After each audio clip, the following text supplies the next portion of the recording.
চাকরি পুনর্বহাল সহ ১০ দফা দাবিতে চট্টগ্রামে মানববন্ধন ও বিক্ষোভ করেছে ৬টি ইসলামী ব্যাংক থেকে চাকরিচ্যুত কর্মকর্তা কর্মচারী। সকালে বাংলাদেশ ব্যাংক ভবনের সামনে মানববন্ধনে অংশ নিয়ে তারা অভিযোগ করেন অন্যায়ভাবে তাদের চাকরিচ্যুত করা হয়েছে। পরে মিছিল নিয়ে নিউ মার্কেট মোড়ে এসে সমাবেশ করেন আন্দোলনকারীরা। বলেন, যোগ্যতা নিয়ে চাকরিতে যোগদান করলেও এখন রাজনৈতিক কারণে তাদের চাকরিচ্যুত করা হয়েছে। চাকরিতে পুনর্বহাল, বকেয়া বেতন পরিশোধ, ব্যাংকের পর্ষদ পুনর্গঠন, ব্যাংকের রাজনৈতিক হস্তক্ষেপ বন্ধ সহ দফা দফা দাবি তুলে ধরেন আন্দোলনকারীরা। দাবি মানা না হলে সামনে আরও কঠোর কর্মসূচির হুঁশিয়ারি দেন তারা।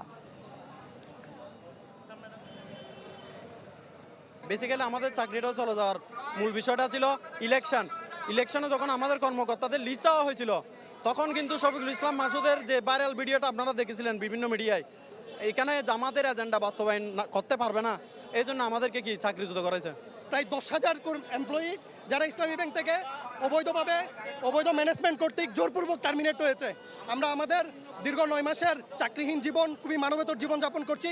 আমরা আজকে এখানে সমবেত হয়েছি মূলত সরকারের দৃষ্টি আকর্ষণ করার জন্য এবং বাংলাদেশ ব্যাংকের মাননীয় গভর্নরের দৃষ্টি আকর্ষণ করার জন্য। কারো চাকরি 9 বছর, 8 বছর, 7 বছর, 6 বছর, 5 বছর, এখানে আমাদের কোনো তো অপরাধ নাই।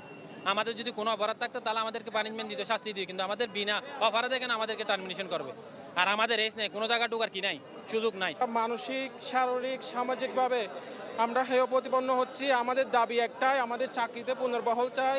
জাল সার্টিফিকেটধারী হয়ে থাকি তাহলে আপনারা সেটা প্রমাণ করুন, কারণ এটা যদি হয়ে থাকে আপনারা প্রমাণ করে আমাদেরকে বাদ করে দিন। কিন্তু আপনাদের কাছে আমার অনুরোধ, যদি আমরা সকল কিছু মেনটেন করে নিয়ে হয়ে থাকি তাহলে অবশ্যই আপনারা আমাদেরকে দ্রুত পুনর্বহাল করুন।